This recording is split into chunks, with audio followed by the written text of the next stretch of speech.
राष्ट्र सर्वप्रथम राष्ट्र सर्वप्रथम राष्ट्र सर्वप्रथम राष्ट्र सर्वप्रथम। केंद्रीय गृह मंत्री अमित शाह ने मध्य प्रदेश के इंदौर में 55 पीएम कॉलेज ऑफ एक्सीलेंस के उद्घाटन कार्यक्रम में प्रतिभाग किया।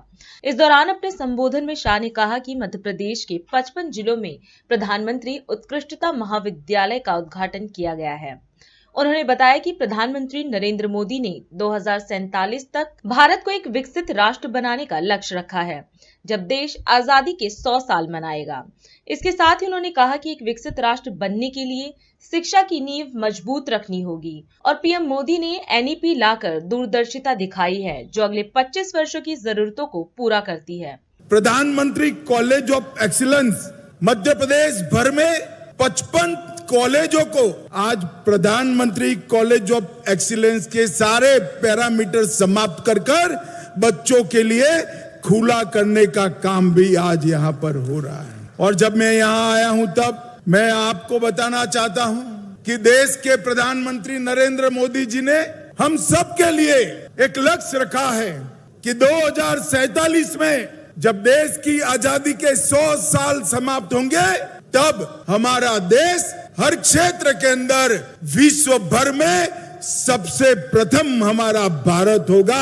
ऐसा भारत का निर्माण करना है। और भाइयों और बहनों, अगर ऐसे भारत का निर्माण करना है तो शिक्षा की नींव मजबूत करे बगैर नहीं हो सकता। और इसलिए मोदी जी ने दूरदर्शिता के साथ 2020 में आने वाले 25 साल की जरूरियातों को पूरा करने वाली सभी चीजों को विजुलाइज कर नई शिक्षा नीति लाने का काम किया। ये नई शिक्षा नीति आने वाले 25 सालों तक भारत के विद्यार्थियों को विश्व भर के विद्यार्थियों के साथ स्पर्धा करने के योग्य बनाएगी और दूसरी ओर हजारों साल हमारी पुरानी संस्कृति और भाषाओं के साथ भी हमारे विद्यार्थियों को जोड़ने का काम करेगी। मुझे बड़ा आनंद है, मैं मध्य प्रदेश सरकार को बहुत बहुत बधाई देना चाहता हूं, क्योंकि पूरे देश भर में अगर सबसे पहले नई शिक्षा नीति कहीं जमीन पर उतरी तो हमारे मध्य प्रदेश के अंदर जमीन पर उतारने का काम है। मुझे बरोबर याद है उस वक्त अभी के मुख्यमंत्री मोहन जी उच्च शिक्षा मंत्री थे और एक कार्यक्रम में मैं आया था। पूरे देश भर में इंजीनियरिंग और मेडिकल साइंस का अभ्यासक्रम अगर कोई राज्य ने अपनी मातृभाषा में अनुवादित कर खुला रखा तो हमारे मध्य प्रदेश ने किया था। इससे बहुत सारे गरीब बच्चों को मातृभाषा में उच्च शिक्षा, मेडिकल साइंस और इंजीनियरिंग का ज्ञान लेने का फायदा मिला है। आज लगभग 500 करोड़ रुपए की लागत से ये प्रधानमंत्री कॉलेज ऑफ एक्सीलेंस का जो शुभारंभ हो रहा है वो सिर्फ नाम बदलने का कार्यक्रम नहीं है। इसके पैरामीटर्स, इसके क्राइटेरिया तय है।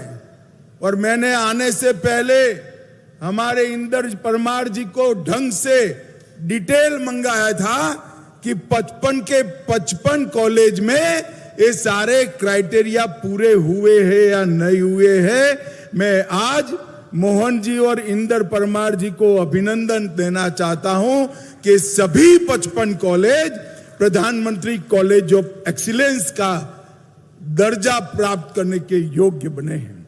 यहां पर कंपार्टमेंटल शिक्षा नहीं होगी, कंपार्टमेंटल एजुकेशन नहीं होगा।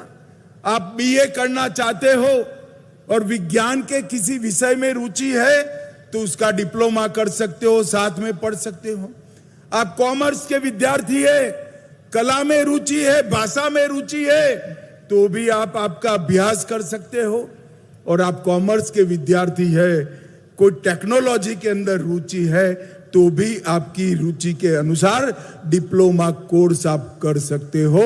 ये बहुत सुंदर एक चैप्टर जो हमारी नई शिक्षा नीति का था मध्य प्रदेश आज उसको जमीन पर उतारा है, ये बहुत हर्ष की विषय है। भाई और बहनों, शिक्षा का उद्देश्य क्या है? शिक्षा का उद्देश्य विद्यार्थी के अंदर पड़ी हुई सभी शक्तियों को बाहर निकालना, उसको एक प्लेटफॉर्म देना और उसको विकसित होने का मौका देना। रटा रटाया ज्ञान और रटा रटाया सिलेबस रटकर परीक्षा में नंबर लाना तो सरल है, परंतु अपने अंदर जो गुण ईश्वर दत्त शक्तियां हैं उसको विकास कराना ये बहुत कठिन है। और आज मुझे हर्ष है कि प्रधानमंत्री कॉलेज ऑफ एक्सीलेंस जो 55 जितनी बड़ी संख्या में आज उद्घाटन जिसका हुआ है, वो विद्यार्थियों को बायोटेक्नोलॉजी, कंप्यूटर साइंस, संस्कृत, कला, भारतीय ज्ञान, ढेर सारे विषयों में अपनी रुचि के अनुसार काम करने का काम करेंगे। राष्ट्र सर्वप्रथम, राष्ट्र सर्वप्रथम, राष्ट्र सर्वप्रथम, राष्ट्र सर्वप्रथम।